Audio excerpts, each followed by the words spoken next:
రాజైన సిద్కియా మల్కియా కుమారుడైన పషూరును, యాజకుడగు మయాషేయ కుమారుడైన జఫన్యాను పిలిపించి, బబులోను రాజైన నెబుకద్రేజరు మన మీద యుద్ధము చేయుచున్నాడు.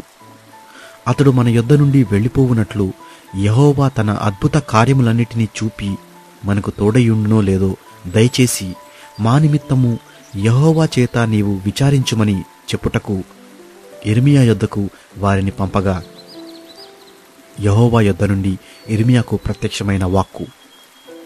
యిర్మీయా వారితో ఇట్లనెను, మీరు సిద్కియాతో ఈ మాట చెప్పుడి, ఇశ్రాయేలు దేవుడైన యెహోవా ఈలాగు సెలవిచ్చుచున్నాడు, బబులోను రాజు మీదను మిమ్మును ముట్టడివేయు కల్దీయుల మీదను మీరుపయోగించుచున్న యుద్ధాయుధములను ప్రాకారముల బయట నుండి తీసుకుని ఈ పట్టణము లోపలికి వాటిని పోగు చేయించెదను.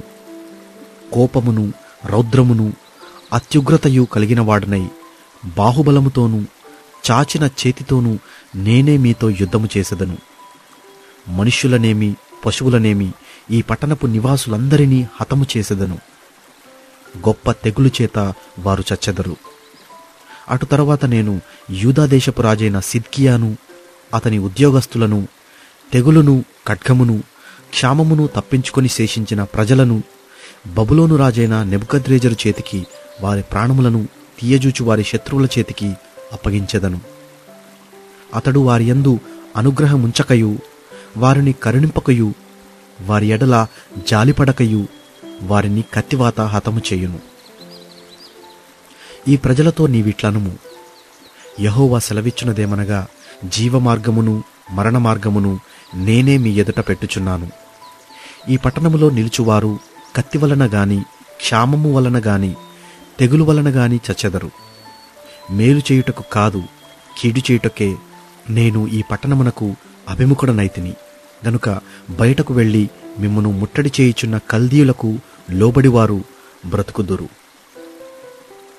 దోపుడు సొమ్ము దక్కినట్లుగా వారి ప్రాణము వారికి దక్కును. ఈ పట్టణము బబులోను రాజు చేతికి అప్పగింపబడును. అతడు అగ్నిచేత దాని కాల్చివేయును. ఇదే యెహోవా వాక్కు. యూదారాజు ఇంటివారలకు ఆజ్ఞ ఇదే. యెహోవా మాట వినుడి. దావీదు వంశస్థులారా, యెహోవా ఇలాగు సెలవిచ్చుచున్నాడు, అనుదినము న్యాయముగా తీర్పు తీర్చుడి. దోచుకొనబడిన వానిని బాధపెట్టు వాని చేతిలో నుండి విడిపించుడి. అలాగు చెయ్యని ఎడల నీ దుష్టక్రియలను బట్టి నా క్రోధము అగ్నివలే బయలువెడలి ఎవడునూ ఆర్పలేకుండా మిమ్మును దహించును. యెహోవా వాక్కు ఇదే.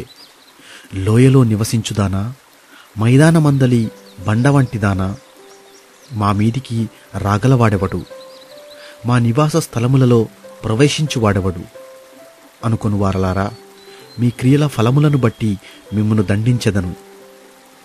నేను దాని అరణ్యములో అగ్ని రగులబెట్టెదను. అది దాని చుట్టూనున్న ప్రాంతములన్నిటినీ కాల్చివేయును. ఇదే యెహోవా వాక్కు.